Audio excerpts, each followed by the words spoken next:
할렐루야! 오늘도 예수님의 은혜가 여러분과 함께 하기를 간절히 바랍니다. 오늘 말씀은 요한복음 5장 41절과 42절입니다. 나는 사람에게서 영광을 취하지 아니하노라. 다만 하나님을 사랑하는 것이 너희 속에 없음을 알았노라. 오늘 말씀은 예수님 당시 유대인들의 영적 실상을 지적하시는 말씀입니다. 먼저 예수님은 말씀하시기를 나는 사람에게서 영광을 취하지 않는다. 이 말씀은 두 가지 의미로 생각할 수 있는데, 첫째는 유대인들이 영생을 얻기 위해서 영생의 주인이신 예수님에게 오지 않았습니다. 이러한 태도에 대해서 예수님은 사람이 예수님에게 오든 안 오든 예수님은 사람에 의해서 좌우되시는 분이 아니라는 것입니다. 사람들이 예수님에게 많이 오면 예수님의 영광이 더 높아지고, 사람들이 예수님에게 적게 오면 예수님의 영광이 떨어지는 것이 아니라는 것입니다. 예수님은 사람들이 많이 모이건 사람들이 적게 모이건 예수님의 영광은 사람들에 의해서 좌우되지 않습니다. 예수님은 스스로 영광스러운 존재이며 예수님의 영광은 스스로 완전성을 가진 영광입니다. 그래서 유대인들이 영생을 얻으려고 예수님에게 오지 않고 예수님을 무시한다 할지라도 예수님은 원래 사람에게서 영광을 취하지 않기 때문에 예수님의 영광에는 아무런 문제가 없는 것입니다. 단지 예수님에게 오지 않는 그 사람들에게는 천국과 지옥의 갈림길에서 지옥의 길로 떨어지는 무서운 결과가 나타나는 것입니다. 그러나 영생을 얻기 위해서 예수님에게 오는 자는 상상하지도 못할 천국의 은혜가 임하는 것입니다. 두 번째로 이 말씀의 의미는 사람이 스스로 영생을 얻기 위해서 하나님의 율법과 계명을 잘 지키는 그 행위를 통해서 예수님은 영광을 취하지 않는다는 것입니다. 즉 유대인들은 자신들이 하나님의 계명을 잘 지켜 행함으로 영생을 얻을 수 있는 영광을 쌓는다고 생각했습니다. 그리고 자신들이 쌓은 그 영광으로 하나님께 영광을 돌린다고 생각했습니다. 그러나 그것은 유대인들의 큰 착각이라는 것입니다. 하나님은 유대인들이 계명을 잘 지켜 행함으로 그 공로로 인하여 영광을 받으시는 분이 아닙니다. 하나님은 결코 사람에게서 영광을 취하시는 분이 아닙니다.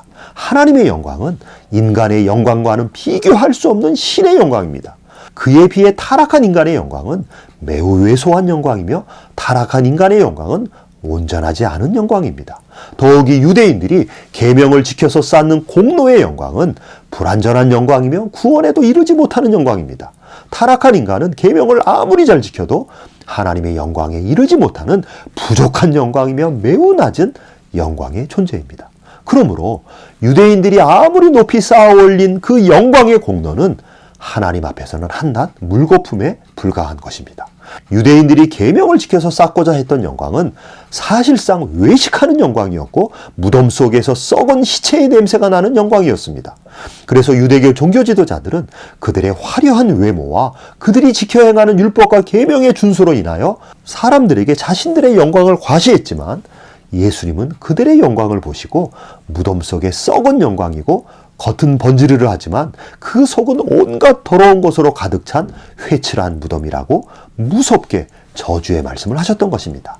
그렇습니다, 여러분. 인간은 자신의 의롭다고 생각하는 행위로 자신을 영광스러운 존재로 착각하지만 실상은 자신의 죄인됨을 깨닫지 못하고 하나님 앞에서 자신의 영적 실상을 보지 못하는 어리석은 자의 모습을 갖게 되는 것입니다.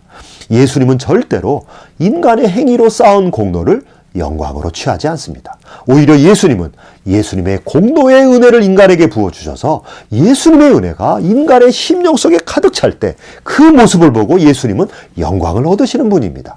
삼위일체 하나님께서 영광을 얻으시는 방식은 삼위일체 하나님의 영광을 예수님을 통해서 인간에게 부어주시고 인간이 그 신의 영광을 가득 품고 있을 때 하나님 아버지는 무한한 영광을 받으시는 것입니다.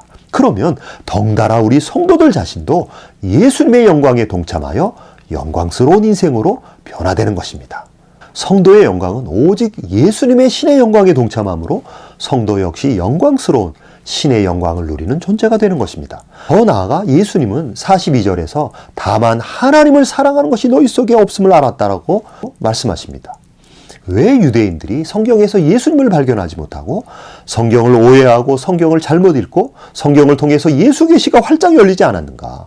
왜 성경을 그렇게 많이 읽고 성경을 그렇게 많이 연구했는데 왜 성경의 대주제인 구원자 예수님을 성경에서 찾지 못했는가? 그것은 바로 다름 아닌 하나님을 사랑하지 않았기 때문이라는 것입니다. 그러니까 유대교 종교 지도자들이 하나님을 섬긴다고 할 때 유대교 종교 지도자들은 진심으로 하나님을 사랑하는 마음 없이 신앙생활을 했고 종교생활을 했다는 것입니다. 신앙생활에서 가장 중요한 것은 겉으로 보이는 형식이 아니라 진심으로 하나님을 사랑하는 마음과 태도로 하나님을 섬기는 것입니다. 하나님을 사랑하지도 않으면서 하나님을 섬기며 신앙생활을 한다는 것은 다 외식적인 신앙생활을 하는 것입니다. 그런 신앙생활은 겉으로는 화려하게 보일지 모르지만 속으로는 죽은 신앙생활과 같은 것입니다. 하나님의 계명을 지키려고 노력하는 것도 하나님을 사랑하는 마음으로 노력해야지, 그래야 하나님께서 받으시고 하나님이 인정하는 노력이지, 하나님은 사랑하지도 않으면서 그냥 율법적으로 종교적으로 형식적으로 계명을 지키려고 한다면 그것은 생명이 없는 신앙이 되고 마는 것입니다. 그렇게 신앙생활을 하다 보면 성경의 계시는 닫혀지고 성경은 인간의 이성으로 인간의 논리만으로만 읽히는 책이 되고 마는 것입니다. 그러면 성경을 표면으로만 읽게 되고 성경을 인간의 생각과 인간의 이성으로만 읽게 되는 것입니다. 그렇게 되면 성경은 율법과 계명, 교훈의 책이 되고 마는 것입니다.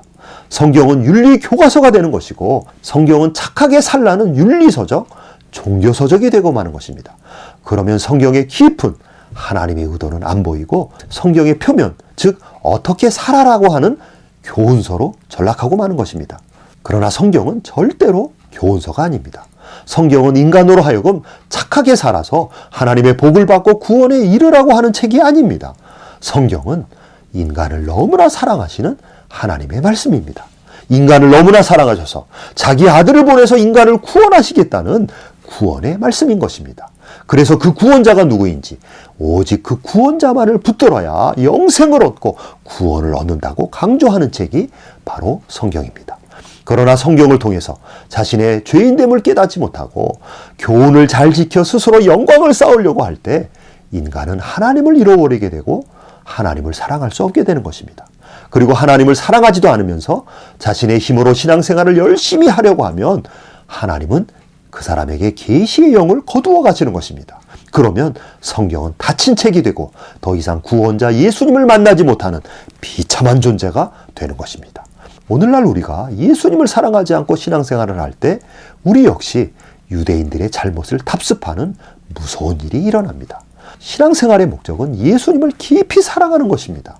우리 신앙의 목적이 예수님이 우리를 사랑하듯이 우리도 예수님을 깊이 사랑하는 것입니다. 아직은 우리의 사랑이 부족하다 할지라도 우리 신앙의 핵심과 목적을 예수님을 사랑하는 것으로 분명히 세워야 하는 것입니다. 예수님을 사랑하지 않고 예수님을 사랑할 생각도 없이 신앙생활을 한다면 우리 역시 유대인들의 잘못된 길로 갈 수밖에 없는 것입니다. 우리는 절대로 그러한 잘못된 신앙의 길로 가면 안 되는 것입니다. 그러므로 우리는 차납게나 예수님을 알아가며 예수님을 사랑하기 위해서 우리 신앙의 목표를 분명하게 세워야 합니다. 우리가 예수님을 사랑하기 시작할 때 우리의 신앙은 질적으로 다른 신앙의 길이 열리게 되는 것입니다.